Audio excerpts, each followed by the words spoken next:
I told you it wasn't over. Shall we begin? We're changing the world, and we need goats, mini goats. We need a farmhouse. All the children Are can gonna come. come live with us. And the goats have to have TJs Have on, to. With shoes, with little shoes, with baby goat shoes, goat Someone shoes. can Bah.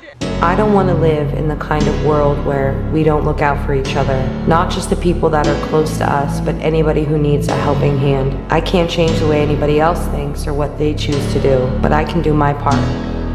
Can you?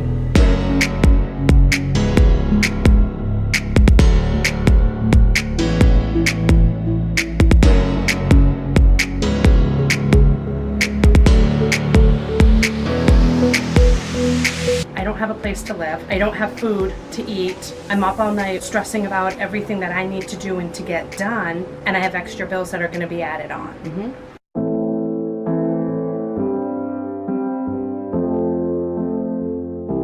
So we went back to Jamie's program at the high school. Todd met some of the kids and spoke to them, but I met a survivor. Her name is Sabrina, and she attended Jamie's program when she was in high school. Later, we'll hear her story. But first, let's listen to some of the things that Jamie and the kids struggle with on a day-to-day basis at the program. Can you please help me? So basically, it's really hard to get internet anywhere else, and like most of your homework assignments are all online and stuff. Right. They are given Chromebooks to do work, but it doesn't come equipped with internet. So if you don't have internet at home, you have to go access it out in the public. Yeah. But you have limits. If you go to like Wilson Public Library, I think you could be on for like an hour or something. Yep. We're hoping that we're gonna get a new computer for the students to use, and then they can use their Chromebooks down here. We got that printer so they can do all colored whatever they need for assignments. Did you guys have to purchase it? No, we bought it. Okay. Through the store next door funds.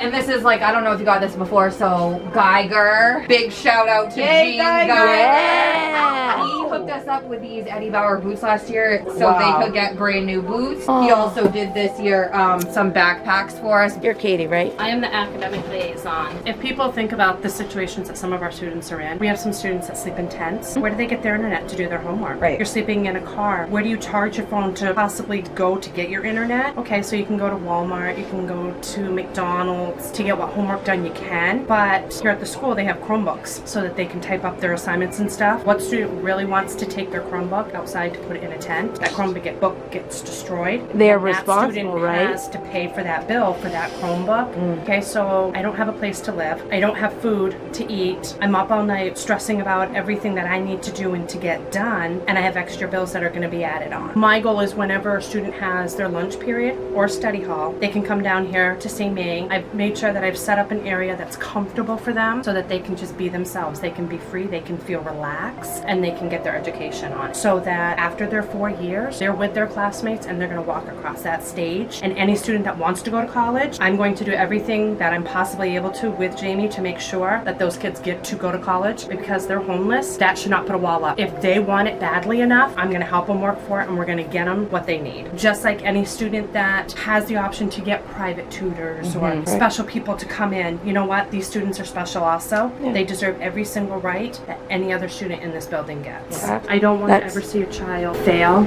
or stress because I can't get this, I can't get that. Right. And that's exactly what happened to Sabrina. Aside from not having homes, these kids also don't have the finances to do their schoolwork. Let's listen to Sabrina's story. So like growing up my whole life, I pretty much, me and my siblings like raised ourselves. And at the time I didn't really think anything of it, like walking to school in like first grade, second grade, just like getting up, getting ready for school on my own. It was just life. As I like got to middle school and like started really hanging out with people like in their homes, like sleepovers and stuff, I was like, cool, like your mom cooks for you, like that's something. And then middle school, my mom really like took like it even further. Like it was, she just, not that she just wasn't involved with sports and like really home cooking or walk, it just like she wasn't present at all. She was either not home or she was sleeping. There was like nothing in between. 8th grade, I actually had a teacher who eventually she ended up taking me into her home, and she was like, this has to really be on like the DL. And she was like, but the situation is not okay. So I went and I lived with her for a little while. while. Did you just tell your mom you were leaving, or did she not notice? Even yeah, she just didn't notice. The beginning of my freshman year was like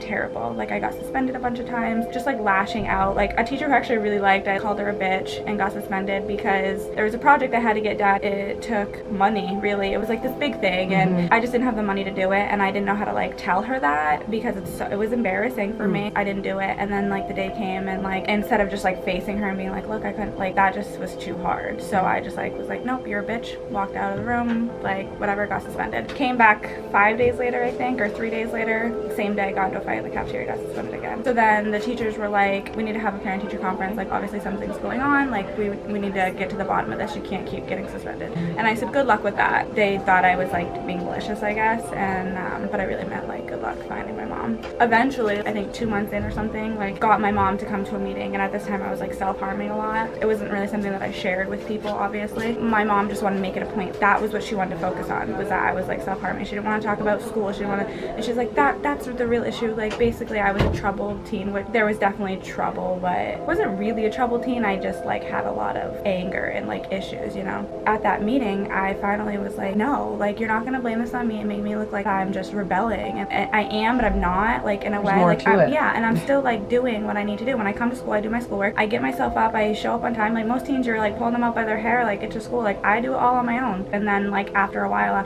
everything changed. Jamie came, like all this stuff, and then I just started opening up to them, and I was like, this is like really what's happening. And all in this too, I moved a few times, friend to friend to friend, didn't really have a super stable home. Junior year, finally, I got involved with the VOA program through like Mary's help. The VOA program was a program to help homeless youth and pregnant teens by giving them efficiency apartments to live in, lifestyle skills to attend, to ensure that they are successful adults. Unfortunately, like so many other programs, it was no longer provided. But Sabrina did make it. She graduated from high school and is now a successful working single mother of 2. So many of these kids face challenges, and so many of them will not let their adversity take them down. So far in these videos, we've learned that there's a program for homeless youth run by a real-life hero. She lives for these kids. We've met wonderful people that are helping people, like Todd, the superintendent, and we've also seen disaster, like children sleeping in tents. October 7th is the board meeting where we're going to plead our case. I encourage all of you that want to make a difference